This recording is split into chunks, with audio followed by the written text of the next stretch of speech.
Showbiz में talent से ज़्यादा आपकी जान पहचान काम आती है? मैं अगर बोलूंगा तो मुझे काम नहीं मिलेगा।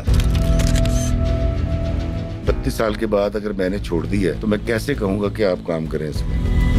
मुझे 6 साल से काम नहीं मिला, मैं मर तो नहीं गया। और मैं YouTube से इतने सारे पैसे कमाता हूँ। मेरा के साथ जो भी हुआ तो फिर सिर्फ अफसोस किया जा सकता है। मैं मरा नहीं हूँ। मुझे किसी शोबिज़ के बंदे की कॉल नहीं आती, कॉल भी नहीं आती। कमाली का जिक्र किया, तो ये रोल कैसे चूज किया आपने? 2021 में पर डे 30,000 रुपए ले रहे थे, अब वो ले रहे हैं। जितने प्राइवेट चैनल हैं, इनसे जब कॉन्ट्रैक्ट साइन किया जाए कि वो ड्रामा जब सोशल मीडिया पे चलेगा, इसके पैसे ही मिलने चाहिए। कभी मोहब्बत हुई है आपको? वैसे मेरी शादी जो है वो अरेंज मैरिज है, जिससे मोहब्बत थी उससे शादी नहीं हुई। अक्सर आपने पैरानॉर्मल एक्टिविटीज का भी जिक्र किया, क्या आपने खुद कोई जिन देखा है आपने? एक गांव में एक पीपल का दरख्त था, उस पीपल के दरख्त पे चुड़ैल रहा करती थी। रात के टाइम एक दिन किसान वहाँ से गुजर रहा था, एक औरत उसके पास आई।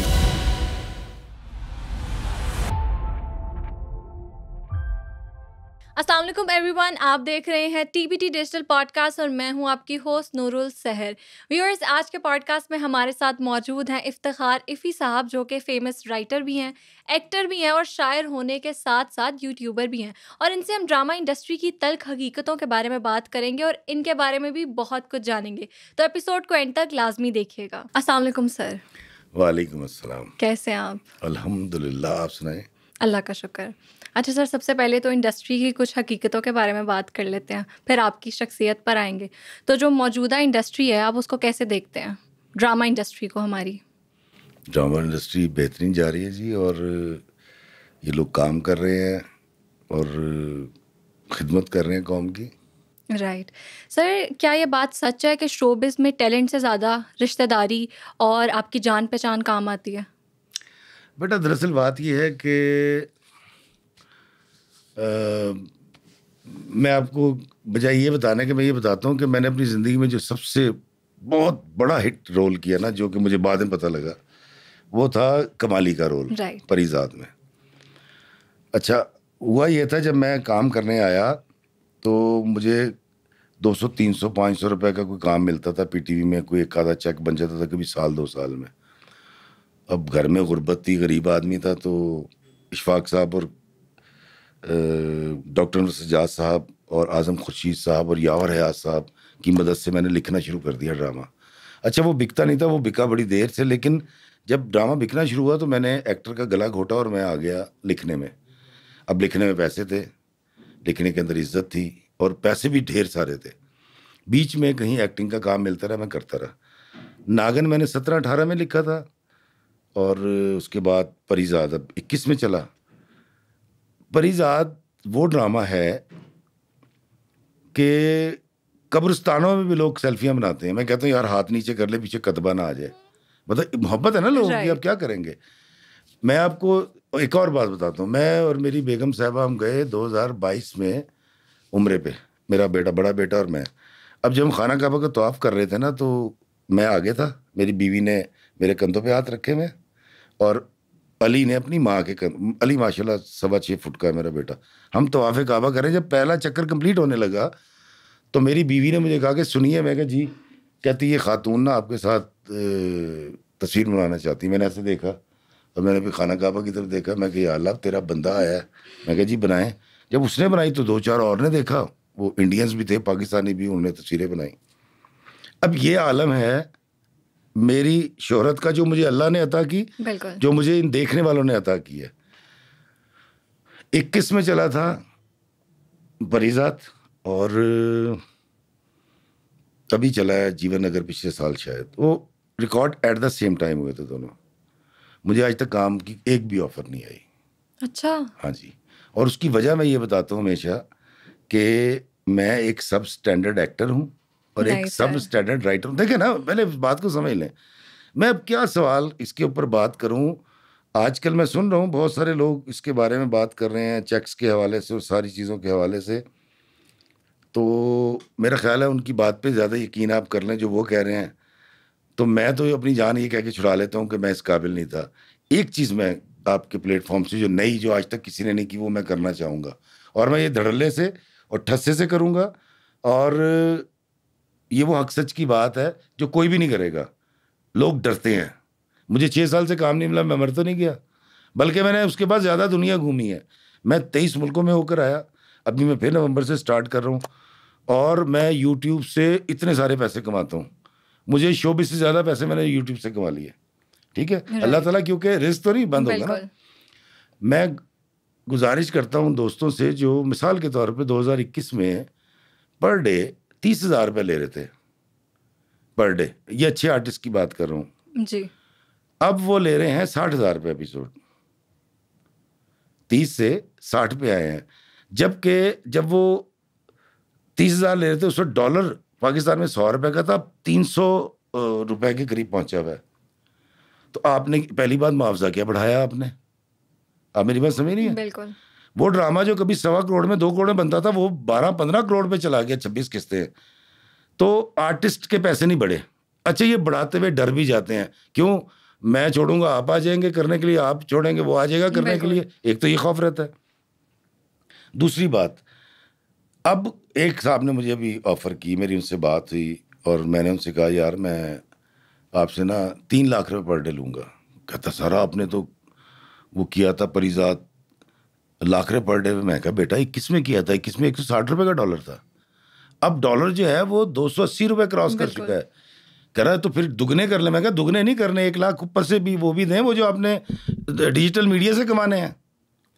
आपका ड्रामा जो पाकिस्तान टेलीविजन जो टीवी के ऊपर चलता है, अगर कमाता है ना, मिसाल के तौर पे 10 करोड़ रुपए का ड्रामा आपने बनाया और उसने मार्केट से कमर्शियल उठा लिया 5 करोड़ रुपए का, मैं मिसाल देता हूँ, या 10 करोड़ ही कमा गया, राइट, तो वो तो 40 करोड़ रुपए तो वो कमाता है सोशल मीडिया से।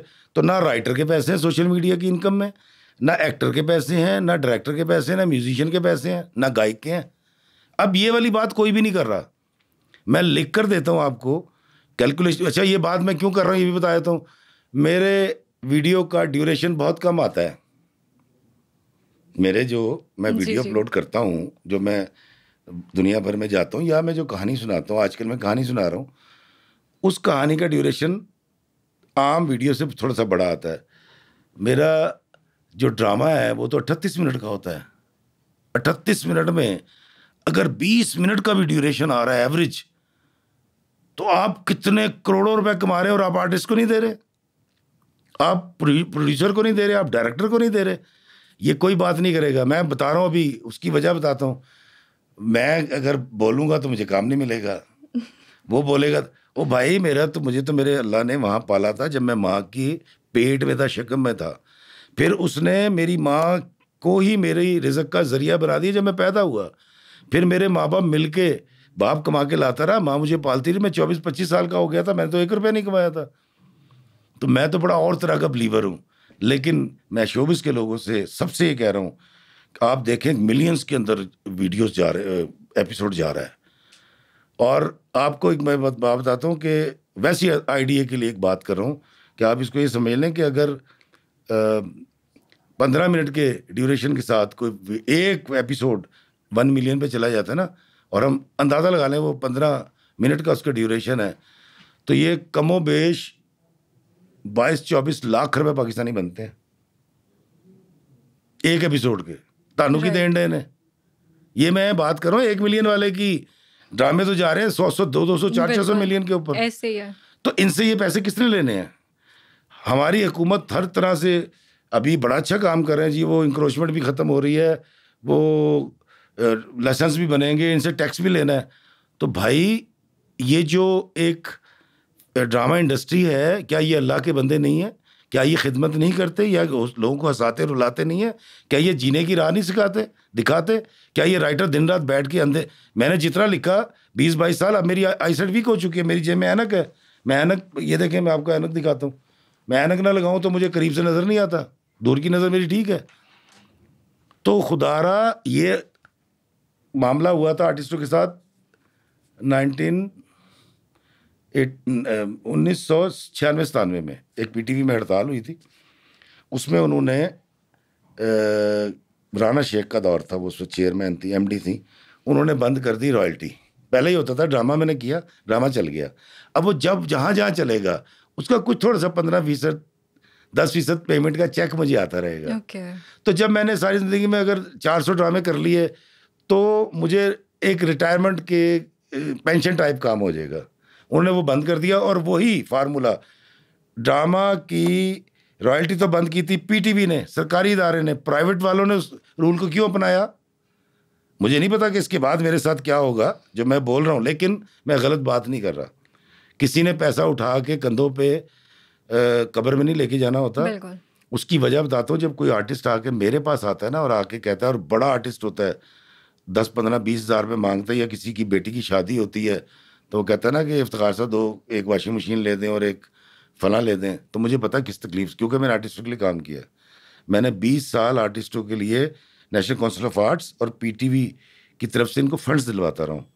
तो मैं गुजारिश ये करूँगा जितने लोग वाबस्ता हैं इससे ड्रामा इंडस्ट्री से कि इनसे पेमेंट तो आप बढ़वाएं 4-4 गुना, क्योंकि डॉलर कहाँ चला गया। इनसे सोशल मीडिया के ही पैसे लें जो कि आपके मुआवजे से 4 गुना ज़्यादा होने चाहिए, क्योंकि सारे तो ये ले जाते हैं।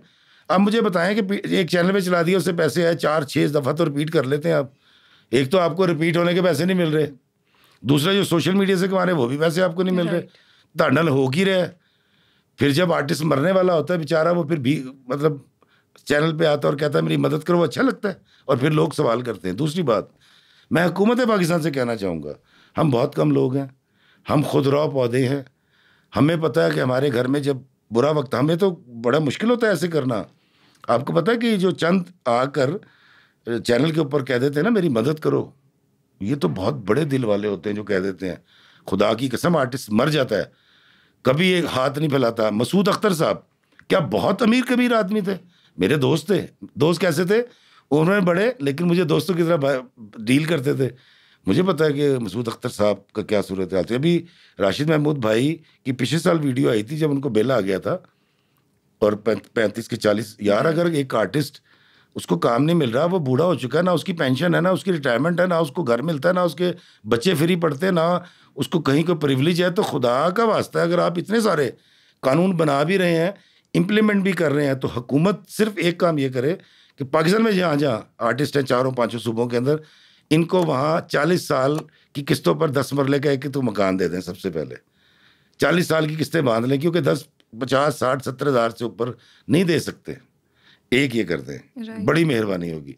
दूसरा, मैं आर्टिस्ट से, गवर्नमेंट से कहूँगा कि इन प्राइवेट इदारों को जो आपने छोड़ रखा है, ये शूतर बेमुहार की तरह अपनी, आपको पता है जब हम कॉन्ट्रैक्ट साइन करते हैं ना, उसमें सिर्फ मेरे बीवी का निकाहनामा, मेरी गाड़ी के कागजात और मेरा पासपोर्ट वो जब्त नहीं करते, बाकी सब कुछ लिखवा लेते हैं, कुछ भी नहीं कर सकते, हाथ कट जाते हैं हमारे। और हमने साइन करने हैं क्योंकि मैंने बच्चे पालने हैं, क्योंकि मैंने अपनी बीमार माँ का या अपने बाप के दिल का इलाज करवाना है, तो ये करना पड़ेगा। और मैं इस पे बात करता रहूँगा। मैं अब जितनी पॉडकास्ट करूँगा उनमें मैं 1-2 डिमांड्स करूँगा। एक ये कि जितने प्राइवेट चैनल हैं, इनसे जब कॉन्ट्रैक्ट साइन किया जाए, या गवर्नमेंट इनको पाबंद करे कि वो ड्रामा जब सोशल मीडिया पे चलेगा, बल्कि इनकी रॉयल्टी भी बहाल की जाए। ये जो एक ड्रामा एक हफ्ते में 16 दफ़ा चलता है ना, इसके पैसे भी मिलने चाहिए। तो जिन लोगों के चैनल हैं, मैं उनसे कहना चाहूँगा कि बुरा मत मनाइएगा, ये कोई ऐसी मैंने बात नहीं की, और मैंने बिल्कुल बड़ी जायज़ और हक पे बात की है, और आर्टिस्टों के हक में की है, ताकि ये कम्युनिटी मर ही ना जाए। सॉरी, मैंने बहुत लंबा जवाब दे दिया। नहीं, कोई बात नहीं। सर, आपने कमाली का जिक्र किया है, तो ये रोल कैसे चूज़ किया आपने? नहीं, मैंने नहीं किया था, ये तो बस उन्होंने मुझे ऑफ़र किया। पहले मार्च में उन्होंने मुझे फ़ोन आया जावेद अवान का, उसने मुझे कहा इफ्तिखार भाई वो एक रोल है। मैंने कहा यार मैं तुर्की से हो गया था, मैं और अली मेरा बेटा, तो मैं कुछ लिख रहा था, मैंने कहा यार टाइम नहीं है। फिर उसने मुझे इस नंबर में फ़ोन किया, उसने कहा जी एक और रोल है। अब पता नहीं पहले कौन सा था, ये तो मुझे पता नहीं। मैं जब वहाँ गया तो मैंने कश्मीरी जो इसका डायरेक्टर था, मैंने से कहा यार कश्मीरी इसमें मेरे लिए है क्या? उसने कहा इफ्तिखार से पहला सीन जब वो आता ना परिजात और मैं खड़ा हुआ, कहता आप ना ज़रा थोड़ा सा मशकूक सा अंदाज बना लें और बाकी अमले को बड़ी नफरत से देखें। मैं कहा इससे क्या होगा? कहता इससे एक इम्पैक्ट पैदा होगा, क्या कुछ करेगा, सस्पेंस क्रिएट होगा। मैं उसकी बात समझ गया, क्योंकि मैं खुद ड्रामा राइटर हूँ और थिएटर करता रहा हूँ। रफ़ी पीर ग्रुप के साथ 16-17 साल थिएटर किया, तो मैंने फिर उसको वैसे ही कर लिया। लेकिन वो इतना हिट हो जाएगा ये नहीं पता था मुझे। सर, ये जो सोशल मीडिया का दौर है, आपको क्या लगता है इसने फ़नकारों की वर्थ को कम किया या बढ़ाया? नहीं, सोशल मीडिया का फ़नकारों से ताल्लुक, बल्कि मेरा ख़्याल है हम फ़नकार हमारी रीच बढ़ गई है, जो लोग अच्छा काम कर देखें ना, अभी किसी भी चैनल पे आप इंटरव्यू दे दें, मैं नाम नहीं लेता, जब तक उसको उठा के सोशल मीडिया पर डालें वायरल नहीं होता। बिल्कुल ऐसे ही है। तो मेरा ख्याल है सोशल मीडिया की वजह से हम फनकारों को फ़ायदा हुआ है, मैं ये समझता हूँ। राइट। अच्छा सर, अभी रिसेंटली कुछ अर्सा पहले हुमैरा अस्कर का वाक़या हुआ है, तो इसको आप कैसे देखते हैं? उस वाक़ये में जी इतनी सारी चीज़ें निकली हैं, बस ये है कि अफ़सोस होता है एक आर्टिस्ट, वो कोई भी हो, किसी भी लेवल को, आर्टिस्ट तो आर्टिस्ट होता है, इस तरह से इतनी कसम पुरसी में। और मैं आपको वैसे ही बता देता हूँ, मुझे 6 साल हो गए हैं शोबिज़ ने मुझे काम नहीं दिया। 6 साल के अंदर मैंने फिर फैसला किया, मैंने भी छोड़ दिया। 6 साल में शोबिज़ के एक बंदे की मुझे कॉल आती है, वो भी क्योंकि मेरे ज़ाती मरासिम हैं, इमरान रज़ा भाई हैं हमारे, कराची में होते हैं, मुझे किसी शोबिज़ के बंदे की कॉल नहीं आती, कॉल भी नहीं आती। हम आप अंदाज़ा लगाइए, हालांकि मैं बड़ा सोशल वेरी आदमी हूँ, सरप्राइजिंग। मैं बड़े लोगों से मिलने वाला हूँ, और अल्लाह का शुक्र है, मैं तो ये अप एंड डाउन, ये डाउनफॉल जो है, इसको तो मैं कभी खातिर में भी नहीं लाता, लेकिन मेरे साथ ये सूरत हाल है। मैं सोशल मीडिया पे एक्टिव हूँ, मैं कहीं ना कहीं आपको नज़र आता रहूँगा, जी, कभी स्विट्ज़रलैंड चला गया, कभी बिल्कुल। जर्मनी, कभी बाग में, मैं मरा नहीं हूँ। मुझे अगर कोई राब्ता नहीं करता, और ऐसा भी नहीं है कि मैं, वो था ना कि बड़ा अच्छा एक मिसरा था कि मैं शोबा हयात में कब खुश लकब न था।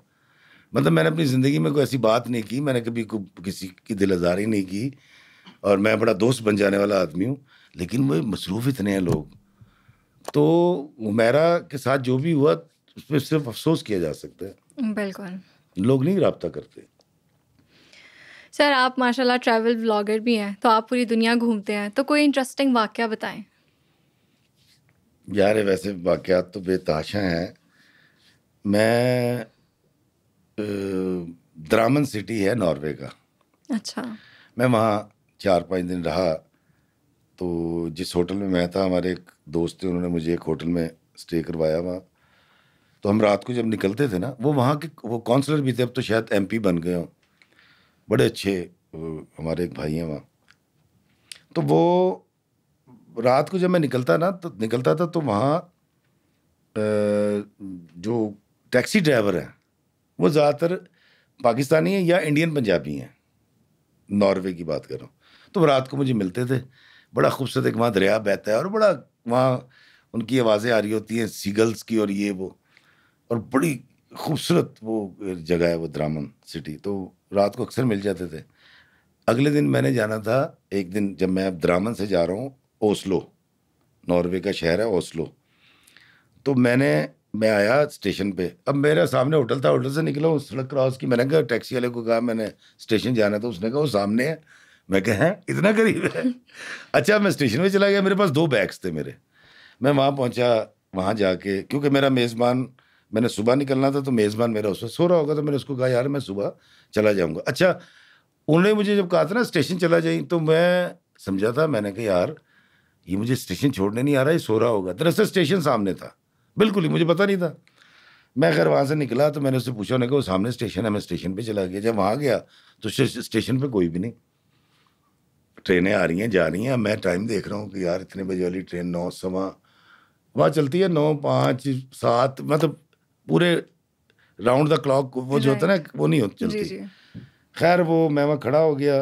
अब मैं देख रहा हूँ तो वहाँ लोग आते हैं, पैसे वो कार्ड डालते हैं, टिकट ले लेते हैं, पैसे डालते हैं, टिकट। अब मेरे पास जो है वो यूरो हैं या डॉलर हैं, मेरे पास तो वो था ही नहीं वहाँ की करेंसी। वो एक 100 का नोट था मेरे पास, नॉर्वेजियन। मैंने वो 100 का नोट डालूं, टिकट करूं उसकी, वो वापस फेंक दे, क्योंकि वो कह रहा है 25 रुपए और डाल। अब 25 रुपए मैं कहाँ से लेकर आऊँ? एक शॉप थी, मैंने उससे बात की, तो वो उसको शायद समझ नहीं आई मेरी बात, वो नॉर्वेजियन था।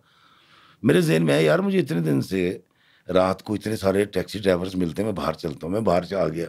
अब बाहर आया तो पता नहीं कौन कौन से वो टैक्सी ड्राइवर जो गुजर रहे थे, उनमें कोई पाकिस्तानी या पंजाबी इंडियन नहीं था। मैं खड़ा हो गया, मैंने कहा यार ये तो दुरफिटे मुँह, रोज़ रात को मिलते हैं, और अब कहाँ चले गए सुबह सुबह। तो मैं थोड़ी देर खड़ा रहा, तो सामने से टैक्सी वाला आया, उसने कहा, ओ इफ्तिखार बाजी कमाली साहब, उसने गाड़ी खड़ी की, पार करके भाग के आया, गुजरात से था, जप्पी डाली, कहता जी यकीन करो मैं द्रामन सिटी आपकी 2-3 दिन से देख रहा हूँ, आप यहाँ आए हुए हैं और मुझे तो आपको देख के खुशी हो गई। मैं कहा यार बड़ी मेहरबानी। कहता क्या खिदमत कर सकता। मैं कहा यार मैं जाना है ओस्लो, मेरे को 100 रुपये है इतने का, मुझे ना टिकट ले दे, करा आ जाए मेरे साथ। वहाँ गए, ठक ठक ठक किया, उसने कार्ड ऐसे मोबाइल लगाया, ऐसे करके टिकट बाहर आ गई। अब मैं उसको कहूँ 100 रुपये रख ले तो वो लेना, मैं उसे कहूँ कि तू मेरे से ना यूरो ले ले इसके बदले, वो कह रहा सर खुदा आधा वास्ता, कह रहा मुझे जूते मार ले, आपसे पैसे लेने हैं। कह रहा मैं तो खुश हो गया, उसने नंबर मिलाया, अपनी वालदा से बात करवाई, उसकी वालदा बड़ी खुश हुई, करी वो इफ्तिखार पुत्र उसी सारे तेनों देखने, बड़ा मुझे बड़ी खुशी हुई। अब वो बार बार मुझे जफ्फी डाले जाए, मेरा सामान घसीट के वो ले आया प्लेटफॉर्म पे। 7-8 मिनट ट्रेन में थे, वहाँ एक्यूरेट टाइम होता है, सारा टाइम पे आती हैं।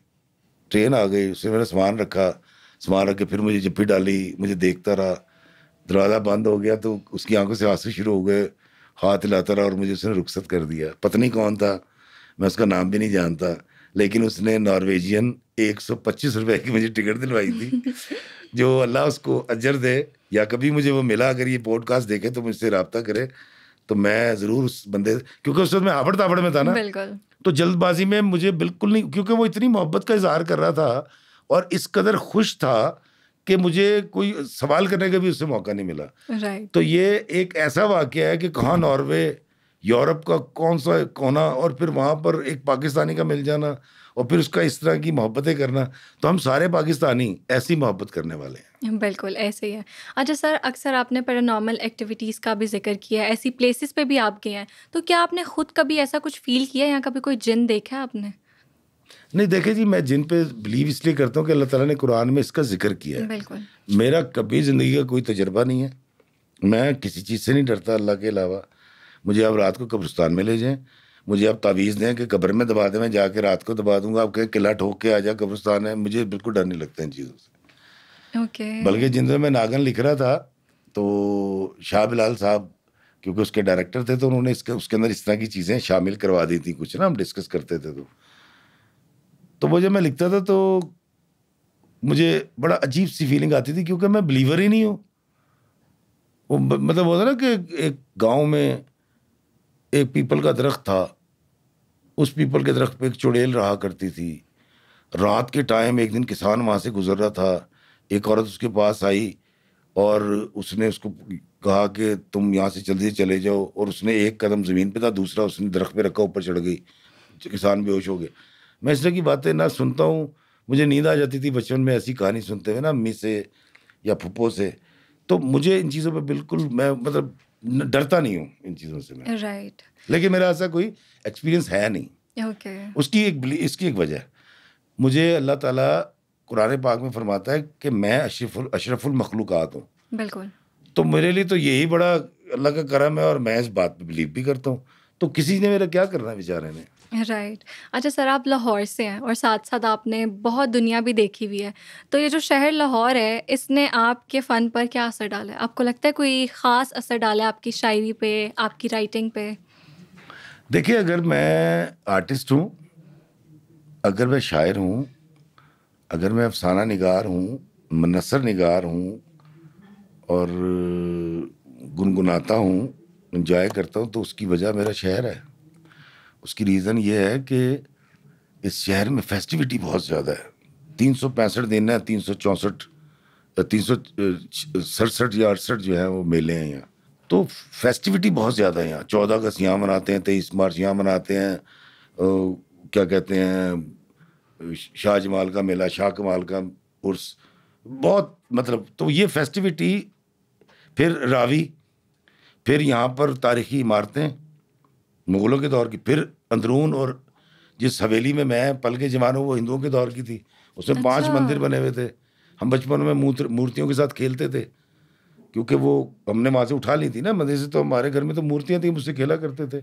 अक्सर मूर्तियों को मतलब हम, उसकी मुड़ियाँ ही टूट गई थी, तो हम बच्चे थे। तो वो क्या कहते हैं, ये शहर, इसकी रहतल बहतल, इसका रोमांस आपको जकड़ लेता है। मतलब वो एक शख्स अगर रात को 1-1:30 बजे सर्दियों में एक अच्छा सा चस्टर पहन के और जेबों में हाथ डाल के कुछ हल्का सा गुनगुनाता था, बस सिर्फ रीगल चौक से और वहाँ तक चला जाए ना, नारकली तक या चैरिंग क्रॉस से, तो मेरा नहीं ख्याल वो लाहौर को कभी छोड़ेगा। वो एक सैर तारी कर देता है। तो जिस इलाके में फेस्टिविटी ज़्यादा होगी वहाँ के लोग ऐसे ही होंगे। ये शायद यही वजह है कि पाकिस्तान के आज भी जितने शायर हैं, जितने सिंगर हैं, जितने अदीब हैं, जितने क्रिएटिव काम करने वाले लोग हैं, वो इसी शहर में आके रहते हैं और सुकूनत इख्तियार करते हैं। बिल्कुल ऐसे ही है। अच्छा सर, लाइफ में आपका कौन सा ऐसा मोमेंट था जिसने आपको अल्लाह के बहुत करीब कर दिया? अल्लाह के करीब तो हम सब होते हैं, बंदे के करीब कर दिया कहें तो मैं वो आपको बता सकता हूँ। मेरी साली साहिबा की ढोलकी बज रही थी, वो जो होती है, जो होता है ना मेहंदी से जी पहले जी ढोलकी, जी जी। ढोलकी रखी हुई थी, उसकी शादी थी। तो अ, मेरी बेगम की आवाज़ सबसे ज़्यादा आ रही थी ढोलकी में ना। वो ढोलकी भी अच्छी भी जाती, गाती वो बहनों में, मतलब फैमिली में जो होता है। तो वो गा रही थी और मैं अपनी फुप्पो के पास बैठा हुआ बातें कर रहा था। तो वहाँ पड़ी हुई थी मिठाई, वो जो मिठाई होती है ना, एक चमचम टाइप जिसके ऊपर खोपरा लगा होता है क्रश करके, अच्छा। नट कोकोनट होता है ना, जी जी। क्रश करके वो। तो मैं फुप्पो के पास बैठा हूँ, मैंने एक बाइट ली है, फुप्पो ने कोई बात की, मैं हंस पड़ा। जैसे ही मैं हंसा हूँ तो वो मुझे उछू लग गया, फंस गया, वो सांस रुक गया। अब मैं कुछ कहने के बजाय वहाँ से उठा और भाग के किचन में गया हूँ। पानी पानी कहाँ जाए, वो तो रास्ता तो बंद है। अब मैं ये कहना चाह रहा था कि मुझे उल्टा कर दो या मुझे पीछे कमर पे मारो, और मैं नीला होना शुरू हो गया। मैं बिल्कुल पंजाबी फिल्मों में इस तरह सुतारे को सन मारता था ना मुक्का, और वो वहाँ टकराया, फिर वहाँ टकराया, फिर वहाँ टकराया, फिर मैं इस तरह मर्दों में टेंटों के साथ टकराता फिर रहा था। सब मुझे पकड़ रहे थे कि क्या हुआ। आखिरी बार शायद अपनी बीवी के गाने की आवाज़ सुन रहा था, वो टप्पे आदि देवारी, और उसको देखना चाहता था क्योंकि मुझे पता था मैं मर गया, ये सांस नहीं आ रहा था, ऐसे हो गया था। एकदम मैं गिरा हूँ, बिल्कुल नीला हो चुका था मैं। लोग पकड़ रहे थे कि हुआ क्या, हुआ क्या, किसी को नहीं समझ आ रही थी। और सांस ही मेरे साथ चल पड़ा, वो निकल गया कहीं। जी। और मैं बड़ी देर तक लेटा रहा। आज भी ये किस्सा सुनाते हुए मुझे लगता है कि मैं कोए हिमालय को अपने कंधों पे उठा के कुछ 1 लाख किलोमीटर चला हुआ हूँ, इतनी थकन महसूस करता हूँ उसके बाद में। तो मुझे उस दिन एक एहसास हुआ, ये बात है कोई 15 साल पुरानी। अच्छा। मुझे एहसास हुआ कि यार अल्लाह के बंदे को ना तकलीफ नहीं देनी, ज़िंदगी इतनी सी है यार। मतलब उस दिन अगर वो ज़र्रा मेहरबानी ना, अल्लाह मेहरबानी ना करता और वो ज़र्रा अपनी जगह ना छोड़ता तो मैं तो गया था। बिल्कुल। मतलब यू कैन से कि मैं मौत को छू के वापस आ गया, नीला हो राइट। गया था मैं। और मैं कहना ये चाह रहा था कि मुझे उल्टा कर दो ताकि वो निकल जाए, या मेरे पीछे कमर में मैं बोल, क्योंकि आप जब सांस रुका ना तो मैं बोल नहीं पा रहा था ना, पानी अंदर जा रहा था। तो ये हालत हो गई थी मेरी। तो ये वाला लम्हा मुझे कभी नहीं भूलता। और ये उन दिनों की बात है, मैं कुछ डिप्रेशन में भी था। तो मैंने फिर तय किया कि यार अल्लाह के बंदे के लिए ना आसानी पैदा करनी है, इसको कभी डिप्रेशन नहीं देना। फिर उन्हीं दिनों मैं साफ में कालम लिखता था मैं, तो मैंने लिखने छोड़ दिए थे क्योंकि कालम नवीस जो होता है ना वो फिर एतराज़ करता है और वो अ, पगड़ी उछालने की बात करता है, लोगों की राज खोलने की बात, क्योंकि अब ऐसे ही है ना, अब क्या करेंगे, बिल्कुल। क्रिटिसिज्म। तो बिल्कुल। मैं इस चीज़ का भी कायल नहीं हूँ कि वो कहते हैं ना जी तनकीद बराए इस्लाह। मैं कहता हूँ नहीं यार, तनकीद इस्लाह कर ही नहीं सकती, मोहब्बत और माफ़ी बराए इस्लाह तो हो सकती है। तो मैं खैर मैं अपनी बात कर रहा हूँ, लोग इस पर अपनी राय रखते होंगे। तो उस दिन वो वाला लम्हा एक तो मुझे नहीं भूलता। फिर उसके बाद मैं बिल्कुल पिस गया, मिट्टी हो गया। मुझे कोई कुछ भी कह देंगे तो अच्छा यार तू खुश हो जाए, अल्लाह तेरा भला करे, तू राज़ी है, राज़ी रहे। तो ये एक लम्हा मुझे बंदे के बहुत करीब ले गया। अल्लाह तो हमेशा, अल्लाह मेरा शुरू से दोस्त है। मैंने कुछ भी मांगना होता था अल्लाह से कहता था, और मुझे जो कुछ आज मेरे पास है ये मेरे अल्लाह ने दे रखा है, जो कुछ है मेरे पास। बिल्कुल। अच्छा सर, आपने अपनी अक्सर वीडियोस में डंकी का जिक्र किया है, तो इससे रिलेटेड कोई वाकया बताएं। अभी मैंने कल एक वाकया सुनाया है रात को। देखें, पूरी दुनिया से लोग इल्लीगल बॉर्डर क्रॉस करते हैं। हमारे यहाँ इल्लीगल बॉर्डर क्रॉस करके जाने को डंकी का एक लफ्ज़ दे दिया गया। अब वो बिल्कुल। डंकी क्योंकि मशहूर हो गया, अब दो बड़ी नेशन है ना, एक इंडिया और एक पाकिस्तान, तो अभी शाहरुख खान ने फिल्म भी बना दी डंकी। जी जी। तो एक दुनिया का एक बहुत बड़ा हिस्सा जो कि 2 अरब के करीब है, उसके लोगों को पता है डंकी क्या होती है। तो वो फिर गोरे भी जान के जिनके मुल्कों में जाते हैं, डंकी जो मारते हैं ना, यहाँ से हम जाते हैं, पाकिस्तान से निकलते हैं ईरान से तुर्की, वहाँ एक वो है पहाड़, फिर तुर्की से या यूनान जाते हैं या फिर सर्बिया और उसकी तरफ से दाखिल होते हैं इलीगल पानी के ज़रिए। अब खुद सोचें कि कोई शख्स हमारे घरों की छतें क्रॉस करके आखिरी घर में जाए, क्या हम उसको बर्दाश्त करेंगे? वो बेचारे बर्दाश्त करते हैं। फिर ये डंकी मारने से पहले ये नहीं सोचते कि पाकिस्तान का क्या इमेज बनेगा। फिर जब मुझे वहाँ मिलते हैं तो इनके इतने सारे ख्वाब होते हैं और कमा रहे होते हैं ये 30 पाउंड 40 पाउंड 50 यूरो 40 यूरो के लिए। अच्छा, फिर अफसोसनाक बात क्या है, डंकी को तो खैर मैं वैसे ही कहता हूँ कि मारनी ही नहीं चाहिए। मैं जितने मुल्कों में जाता हूँ मैं वीज़ा लेके जाता हूँ लीगली। अब आप ये देखें कि एक तो आप चले, एक तो वो है ना जो मर जाते हैं बेचारे रास्ते में, उनको कत्ल कर दिया जाता है, जहाज़ डूब जाता है, बहुत कुछ होता है। वो हम हर साल बिल्कुल दूसरे साल कोई ना कोई अलमिया होता है, माओ के लाल उनसे बिछड़ जाते हैं। फिर आप अगर जा रहे हैं तो अल्लाह के बंदे को काम तो सीख के जाओ, काम कोई भी नहीं आता। आपके पास अगर स्किल नहीं है, आप पूरी दुनिया में बेकार आदमी हैं। पाकिस्तान में भी आप देखें, मैं मिसाल देता हूँ, आपने देखा होगा एक शख्स आता है, उसने कई उठा रखी होती है और वो कहता है बाजी मेरी दिहाड़ी नहीं लगी, मैं मजदूर हाँ, आप उसकी मदद कर देती हैं। आपने कभी देखा कि कोई हेयर ड्रेसर कैंची और कंघा उठा के आए और कहे बाजी मेरी दिहाड़ी नहीं लगी, मुझे मदद कर दो? नहीं। या आपने कोई रेंच पकड़ के किसी प्लम्बर को देखा है, वो कहे मैं प्लम्बर हूँ, मेरी दिहाड़ी नहीं लगी? नहीं। कोई मोटर मैकेनिक जो है वो अपना औजार उठा के आपके पास आ जाए, कहे मेरी दिहाड़ी नहीं लगी? ये जितने लोगों के मैंने नाम लिए ना इस सोसाइटी में, इन्होंने 4-4 5-5 बच्चे रखे होते हैं, उनको दिहाड़ी देकर बेचते हैं। ये हमारी इकॉनमी के दोस्त हैं। तो खुदारा अपने बच्चों को कोई भी स्किल सिखाएं, कोई भी स्किल। गाड़ी चलाना कोई स्किल नहीं है, प्रॉपर्टी बेचना कोई स्किल नहीं है, जनरल स्टोर बनाना कोई स्किल नहीं है। तानू की है, उससे बड़ा तो एक कैमरामैन है, स्किल्ड आदमी है दुनिया में। क्या देखिए, ये वही कैमरामैन है, हॉलीवुड में भी जाके काम कर सकता है। राइट। आपका ऑडियो जो करने वाला है ये हॉलीवुड में भी काम कर सकता है, एडिटर आपका पूरी दुनिया। ये स्किल्स हैं, स्किल सीखें, अपने बच्चे को स्किल सिखाएं।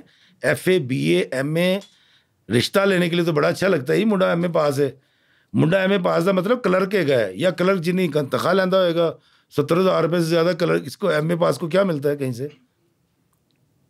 एक सिंगर, एक प्लम्बर, एक मोटर मैकेनिक ये ज़्यादा पैसे कमाते हैं, एक तबला बजाने वाला ज़्यादा पैसे कमाता है, एक राइटर ज़्यादा। मैं मतलब ये भी तो स्किल है ना, ये फन है, बल्कि ये किस स्किल से अगली बात है। तो अपने बच्चों को स्किल सिखाएं, डंकी मत मारें, इनको लीगली भेजें बाहर ताकि वहाँ इज्जत के साथ कमाएं। मतलब बेताशा कोर्सेज हैं, पैरामेडिक्स का है, वो जो वार्ड बॉय का है, फिर वो जो होम केयरिंग होती है जो मरीजों की, 36 रास्ते हैं बाहर और ढेर सारे पैसे हैं। ऐ नहीं कराना, FA BA MA करा के मेरे रिश्ता अगले दिन तीनों ले आके बेचारे नू तबाह बर्बाद कर दो। 60-70 हज़ार रुपये ला के 25,000 रुपये किराया दे दिया मकान का, 17,000 बिल आ गया, फला हो गया, तो पैसे मुक गए, तो बैठे ने। तो इसलिए खैर बात कहाँ से कहाँ ले जाता हूँ मैं, डंकी नहीं मारनी चाहिए क्योंकि ये इलीगली किसी दूसरे मुल्क में दाखिल होना है, इसमें आपकी जान भी जा सकती है। राइट। अच्छा सर, जो यूथ हमारी शोबिज़ में आना चाहती है उसको आप क्या एडवाइस करेंगे? मैं उनसे कहूँगा कि 32 साल के बाद अगर मैंने छोड़ दी है तो मैं कैसे कहूँगा कि आप काम करें इसमें? ओके। हो सकता है, मतलब सोचे ना कि एक शख्स 32 साल एक काम करके, जहाँ से मैंने बच्चे पाले हैं जी, मैंने ड्रामा लिख के करोड़ों रुपया कमाया है। मैं 17 साल तो ड्रामा लिखा है मैंने। किसे अपना कहें, बहनें ऐसी भी होती हैं, करम जली, मिठास, नागन, पता नहीं कौन कौन से उतरेगा अपना कोई खिजर, कितने सारे ड्रामे लिखे हैं मैंने। तो हुण मैं तुहानू कहता तुसी आ जाओ, तो ये अजीब सी बात नहीं लगेगी। बहरहाल ये है कि जो आना चाहते हैं वो ये जान लें, सारा काम कराची में, लाहौर में कोई काम नहीं है, पूरे पाकिस्तान में कोई काम नहीं है, पहली बात। दूसरी बात, अगर आप कराची जाते हैं तो आपको वहाँ किसी जहाँ प्रोडक्शन हाउस करीब होते हैं या अपनी थोड़ी सी फूफा के लिए आपको डिफेंस के अंदर एक कमरा लेना पड़ता है। और वो कमरा आप शेयर भी करेंगे तो 25-30 हज़ार रुपये एक हिस्से में आएंगे।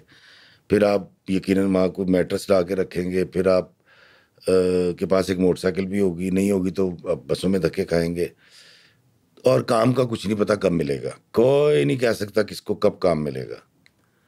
तो वो 4, 5, 8, 10 साल अगर हम कर लेते हैं, इसको ऐसे कर लेते हैं 1.5 लाख रुपए महीना लगा सकते हैं अपने करियर के ऊपर, और चलें तय कर लें 5 साल में आप उसके बाद हीरो बन जाएंगे। तो वो 5 साल का 1.5 लाख रुपये महीना के हिसाब से अगर आपके पास पैसे हैं तो चले जाएं, और रोज़ ख्वाब देख के रोज़ उसको तोड़ना जानते हैं और बर्दाश्त कर सकते हैं, ज़रूर जाएं। सर ये बताएं कि कभी दिल टूटा है आपका? इंसान है, इंसान का दिल बिल्कुल टूटता है जी, एक दफ़ा क्या हज़ारों दफ़ा टूटता है, बहुत सारी चीज़ों पर टूटता है। नहीं सर, कोई वाक़या बताएं। मैंने अपने दिल को इतना अधर नहीं रखा हुआ, बहुत अरसे पहले कभी टूटा करता था, 20-25 साल से तो मैं बड़ा ढीठ आदमी हो गया, मेरा कोई दिल नहीं तोड़ सकता।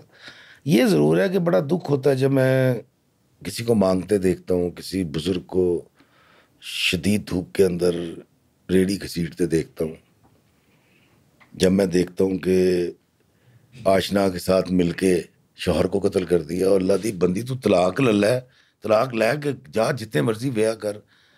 या मैं इस तरह के वाक़यात देखता हूँ, जिस तरह अभी एक माँ ने आशना के साथ कहीं बेटी ने उसकी देखा तो बेटी भी ईंटें मार मार के कत्ल कर दी, और बेटा भी, क्योंकि वो साथ था उसके।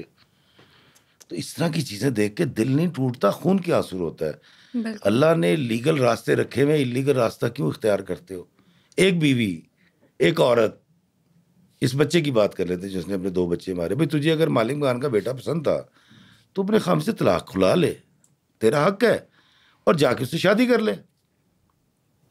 ये वाली जब चीज़ें मैं देखता हूँ, देखें मैं जो आजकल वीडियोस बना रहा हूँ वो बना रहा हूँ शादी के ऊपर, और शादी का इंस्टीट्यूशन जितना मजबूत होगा, मियाँ बीवी में जितनी इज्जत होगी, मोहब्बत होगी, बच्चे उतने आला दर्जे के अखलाकियात पे पलेंगे। फिर यही बच्चे शोबिज़ में जाएंगे, यही बच्चे सियासतदान बनेंगे, यही बच्चे पुलिस ज्वाइन करेंगे, यही आर्मी में जाएंगे, यही कस्टम में जाएंगे, यही मजदूर बनेंगे, यही ओवरसीज़ होंगे। तो कितने अच्छी नस्ल हम देकर जाएंगे। राइट। इसलिए मैं ये जो कहानियाँ सुना रहा हूँ, 185 कहानियाँ हो गई, oh my God, world record बन जाएगा कुछ अरसे में। 185 कहानियाँ सुना चुका हूँ अभी तक मैं, पिछले साल शुरू की थी मैंने जी। उसका सिर्फ वाहिद मकसद ये है कि अल्लाह दे बंदियों, कहना मैं ये चाहता हूँ यार, खुदा दा वास्ता यार बुढ़िया ना कुटिया करो, तो बुढ़िया कहना चाहना बंदे की इज्जत करो, घट च गुजारा कर लिया करो, प्यार ना रवो, ताकि आपके बच्चे अच्छा ब्रॉटअप हो उनका। उसके लिए मुझे रोज़ाना एक कहानी सुनानी पड़ती है। ये जो ड्रामे बनते हैं ये भी आपको दरअसल टुवर्ड्स पॉजिटिविटी एक मैसेज दे रहे होते हैं। राइट। सर ये बताएं कि कभी मोहब्बत हुई है आपको? देखिए जी, इसके लिए तो सिर्फ हमेशा एक जवाब देता हूँ मैं कि वो जवानी नहीं जिसकी कोई कहानी ना हो। वैसे मेरी शादी जो है वो अरेंज मैरिज है, जिससे मोहब्बत थी, उससे शादी नहीं हुई। ओके, तो सर इस वाक़ये के बारे में बताएं, क्यों नहीं हुई? दरअसल मैं एक गरीब का बच्चा, और पतंगबाजी उस दिन होती थी, हम छतों पे चढ़े हुए होते थे, और एक बड़ी गलत फहमी है हमारे यहाँ ना मेरा बड़ा बेटा ना अली, उसने ये सवाल कर दिया एक दिन, कह रहा बाबा वो कुछ, मैंने कहा यार वो होता है ज़िंदगी में, कोशिश की थी कि एक जगह पसंद की शादी हो जाए, नहीं हुई। तो अली ने बड़ी खूबसूरत बात ही करा, उसके माँ बाप अपना सर पीटते होंगे यार है बंदा कितने पहुंच गया। बिल्कुल ऐसे ही है। दरअसल होता ये है कि जब आप शादी के काबिल होते हैं तो लड़का किसी जोगा नहीं होता, पूरी दुनिया में ऐसा होता है। आपने देखा कोई बंदा 30 साल में बड़ा वेल सेटल्ड हो, या तो बाप का पैसा होगा, हो ही नहीं सकता ना। बिल्कुल। हम 80% गरीब लोग हैं, हम सफ़ेद पोश लोग हैं, हमारा बच्चा बहुत ज़्यादा होगा ना 50, 60, 70 हज़ार रुपये का मुलाजिम होगा, जिसका फिर मेरी माँ जब रिश्ता लेने जाती तो कहती 1.25 लाख कमाता है, उसने 50 हज़ार ज़्यादा बताने होते क्योंकि रिश्ता लेना होता है उसने बेचारी ने। तो इस उम्र में पूरी दुनिया के अंदर, मैं कल एक बात कर रहा था, मैंने कहा ये जो हम हमेशा कह देते हैं ये जो जहेज़ है हिंदुआना रस्म है, नहीं यार ये हिंदुइज़्म से पहले की रस्म होगी। तो अली कहता क्यों बाबा? मैंने कहा यार मुझे बता, पूरी दुनिया में इसी उम्र में बच्चों की शादी होती है ना, आज से लाखों साल पहले, जब से इंसान है यहाँ। बिल्कुल। तो जो थोड़ा सा अमीर आदमी था ना, उसने जहन में है यार ये इसकी तो उम्र अभी 24-25 साल इतनी भी है, तो इतना कमाता नहीं है, तो उसने कुछ चीज़ें दे दी होंगी अपनी बेटी को, जिसमें चारपाई दे दी होगी, कोई पेटी दे दी होगी, आप समझे ना, मेरे रोज़मर्रा इस्तेमाल की चीज़ें। उसका नाम जहेज़ पड़ गया। अब ये देना किसने शुरू किया? शुरू में जो अमीर थे, फिर मेरे जैसे गरीबों ने उधार पकड़ के जहेज़ देना शुरू कर दिया, क्योंकि साड़ी तो कंड लग जाएगी ना, इज्जत नहीं रहती बरादरी दे विच।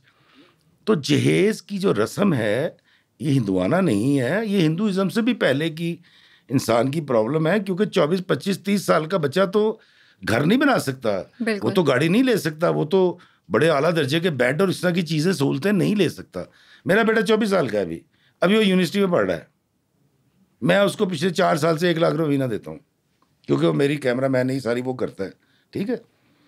छोटा है, वो उससे एडिटिंग करवाता हूँ लाख रुपये, हालांकि देने मैंने ही है। तो मैं अभी अली से कह रहा था, मैंने कहा यार अली अगर तेरी शादी करते हैं, क्योंकि मेरे पास तो घर है नहीं, तो मैं कहा किराए का घर लेते हैं, एक पोर्शन, उसका किराया भी मैं दूंगा, 1.5 लाख रुपये महीना मैं तुझे दूंगा, तू शादी कर ले।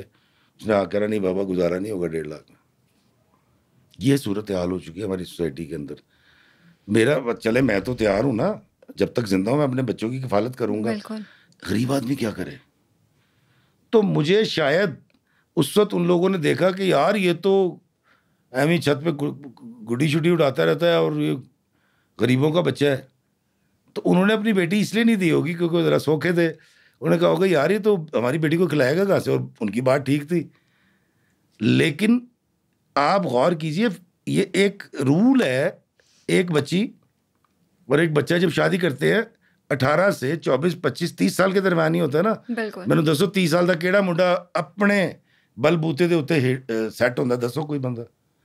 वो 2, 4, 5 की बात नहीं कर रहा जो यूट्यूब से कमा लेते हैं या कोई टिकटॉकर है, उनकी बात नहीं हो रही, रेयर केस की नहीं बात, मैं मेजोरिटी की बात कर रहा हूँ। तो मुझे लगता है उन्होंने मुझे रिश्ता इसलिए नहीं दिया होगा, गरीब आदा बच्चा है उनकी साड़ी तीनों भुक्खा मार देगा। तो शायद इसलिए मेरी लव मैरिज नहीं हो सकी। ओके अच्छा सर, ये बताएं कि इंडस्ट्री में आपके फेवरेट एक्टर या एक्ट्रेस कौन है? ये सारे मेरे लिए बड़े काबिल एहतराम हैं, मैं सबकी बड़ी इज्जत करता हूँ, और मैं पाकिस्तानी टैलेंट को समझता हूँ कि पूरी दुनिया में ना ऐसे एक्टर हैं ना ऐसी एक्ट्रेसेस है। मैं सबका बड़ा एहतराम करता हूँ और मेरे सारे पसंदीदा हैं। मैं हकीकत कह रहा हूँ, ये मैं कसम खा के कह रहा हूँ। मुझे अपने पाकिस्तान से, पाकिस्तानियों से, इनके इदारों से, इनके सियासतदानों से, इनके एक्टरों से, इसके मजदूर से, मुझे सबसे इतनी मोहब्बत है। मैं आपको बताता हूँ, मैं अक्सर जब आपने देखा ना अब तो क्योंकि सिग्नल फ्री रोड बन गए हैं जी, उसके बावजूद कई मर्द औरतें ना नीचे से क्रॉस करते हैं, पुलों से नहीं जाते, तो वो तो 2-2 घंटे खड़े रहते हैं, वो स्पीड इतनी होती है। तो मैं गाड़ी रोक लेता हूँ, स्लो करते करते करते ना मैं कहता हूँ गुजर जा। एक तो मैं ये काम करता हूँ। लेकिन अगर कोई स्टूडेंट है, क्योंकि FA तक स्टूडेंट है ना, कोई यूनिफॉर्म पहना हुआ था, लड़की ने भी लड़के ने भी, तो दिल तो मेरा ये करता है कि मैं बाहर निकलूं और अदब के साथ खड़े होकर सर झुकाऊं और इसको कहूँ तू गुजर। तो मेरी बीवी ने कहा ये क्या? मैंने कहा यार ये मेरी, हम तो बेकार से लोग थे ना, कुछ किया ही नहीं, हम ही 4 सफ़े काले कर लिए और कुछ थोड़ी सी एक्टिंग करके निकल गए, मर जाएंगे अब, और क्या, 57 साल हो गई। मैंने कहा यार ये मेरा मुस्तकबिल है मेरे वतन का, और ये बच्चे हैं जिन्होंने इस मुल्क की बागडोर संभालनी है। तो मैं दिल ये करता है, क्योंकि इतना टाइम नहीं होता ना, पीछे हॉर्न बज रहे होते हैं, मेरा बस में हो तो मैं ये करूं, जब कोई स्टूडेंट कोई भी किसी भी कॉलेज, स्कूल का, कॉलेज का जो वर्दी में होता है अपने यूनिफॉर्म में, मैं गाड़ी से उतरूं, अदब से ऐसे करके खड़ा हूँ और उसको कहूँ गुजर जा। ये मेरा दिल करता क्या बात है। लेकिन अब मैं इतना करता हूँ कि जब मैं किसी स्टूडेंट को कहता हूँ ना, ऐसे इशारा करता हूँ गाड़ी में से गुजर जा, तो मेरे दिल में उसके वही अदब होता है जो मैं बयान कर रहा हूँ। बिल्कुल, thank you sir, thank you so much, बहुत शुक्रिया आपके टाइम का। आपका बहुत शुक्रिया, और मेरा कलाम ही सुन लें आप। जी जी ज़रूर। आप क्योंकि भूल गई हैं तो मैं आपको सुना देता हूँ। वह है कि जिसको बहुत पजीराई दुनिया में मिली कि किसी बशर में 1000 खामी, अगर जो देखो तो चुप ही रहना। किसी बशर में 1000 खामी, अगर जो देखो तो चुप ही रहना। किसी बशर का जो राज पाओ या ऐब देखो तो चुप ही रहना। अगर मनादी को लोग आएं, तुम्हें कुरेदें, तुम्हें मनाएं, तुम्हारी हस्ती के गीत गाएं, तुम्हें कहें कि बशर में देखी बुराइयों को बयान कर दो तो चुप ही रहना। जवाज़ ये है, दलील ये है, ज़ईफ़ लम्हों की लग़ज़िशों को, हराम नातों की कुर्बतों को, हमारी सारी खबासतों को, हमारी सारी हिमाकतों को वो जानता है, वो देखता है, मगर वो चुप है। अगर वो चुप है तो मेरी मानो वो कह रहा है कि चुप ही रहना। क्या बात है, बहुत खूब। थैंक यू सर, बहुत शुक्रिया। उम्मीद करते हैं आपको आज का पॉडकास्ट पसंद आया होगा। कमेंट सेक्शन में अपने ओपिनियन जरूर शेयर करें और हमारे चैनल द ब्लूटूथ डिजिटल को सब्सक्राइब लाजमी करें ताकि ऐसी मजीद वीडियोस आप तक पहुंचती रहें। मिलते हैं नेक्स्ट पॉडकास्ट में नेक्स्ट गेस्ट के साथ, तब तक के लिए स्टे ट्यून्ड। अल्लाह हाफिज।